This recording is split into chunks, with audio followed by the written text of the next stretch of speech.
नमस्कार,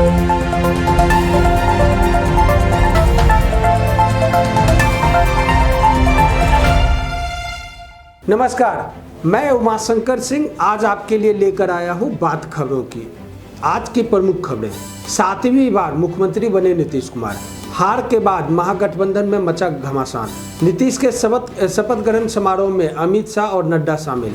बधाई हो नीतीश जी, आपने कायम किया है इतिहास। गिरिराज सिंह। अब खबरें विस्तार से। 7वीं बार मुख्यमंत्री बने नीतीश कुमार। जेडीयू के राष्ट्रीय अध्यक्ष नीतीश कुमार आज 7वीं बार बिहार के मुख्यमंत्री पद की शपथ ली। नीतीश कुमार के 7वीं बार सीएम पद के कुर्सी पर काबिज होने से उनके गृह जिले नालंदा के कल्याण बिघा गांव में जश्न का माहौल है। दीपावली भले ही खत्म हो गई है, लेकिन गांव के लोग नीतीश कुमार के फिर एक बार मुख्यमंत्री बनने की खुशी में पटाखे जला रहे हैं। वहीं ग्रामीणों के द्वारा रंग अबीर और मिठाई खिलाकर एक दूसरे को बधाई दी जा रही है। ग्रामीणों ने बताया कि इस बार का जिस तरह से एग्जिट पोल दिखाया जा रहा था, उससे वे लोग काफ़ी हताश हो चुके थे।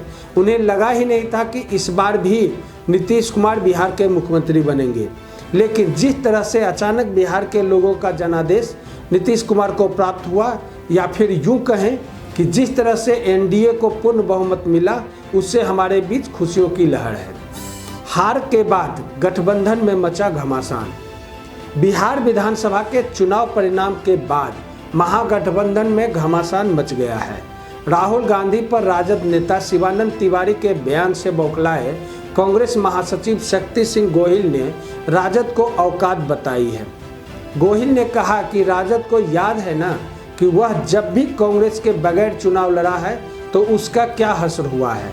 गोहिल ने शिवानंद तिवारी को बेहुदा बयान देने वाला आस्तीन का सांप तक कह दिया।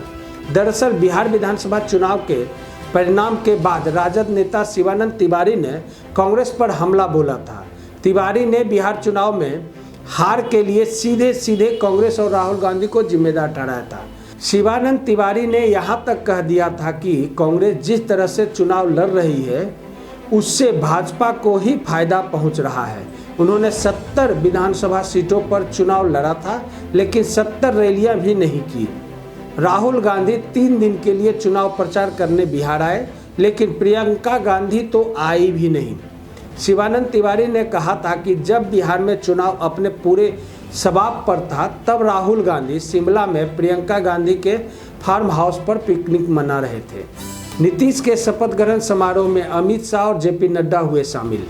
बिहार विधानसभा चुनाव 2020 में जीत के बाद एनडीए की नई सरकार का गठन हो रही है। एनडीए के तरफ से मुख्यमंत्री नीतीश कुमार सहित अन्य सहयोगी दलों के नेताओं को राज्यपाल फागू चौहान ने शपथ दिलाई। इस शपथ ग्रहण समारोह में नरेंद्र मोदी की अगुवाई वाली केंद्रीय मंत्रिमंडल के गृह मंत्री अमित शाह और भाजपा के राष्ट्रीय अध्यक्ष जेपी नड्डा, महाराष्ट्र के पूर्व मुख्यमंत्री देवेंद्र फडणवीस और भूपेंद्र यादव भी शामिल हुए। शपथ ग्रहण समारोह में राजद शामिल नहीं हुआ, जबकि कांग्रेस ने कहा कि हम लोगों को आमंत्रण ही नहीं दिया गया था। बधाई हो नीतीश जी, आपने कायम किया है इतिहास। गिरिराज सिंह। बेगूसराय के सांसद और केंद्रीय मंत्री गिरिराज सिंह ने नीतीश कुमार को 7वीं बार मुख्यमंत्री बनने पर जहां बधाई दी है, उन्होंने राजद पर शपथ ग्रहण समारोह का बहिष्कार किए जाने पर जोरदार हमला किया है। वीडियो के माध्यम से गिरिराज सिंह ने कहा कि आज 7वीं बार नीतीश कुमार मुख्यमंत्री का पदभार ग्रहण कर रहे हैं।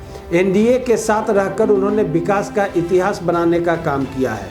बिहार की जनता ने एनडीए पर जो भरोसा किया है, विकास और सामाजिक समरसता का बचा काम पूरा करना होगा।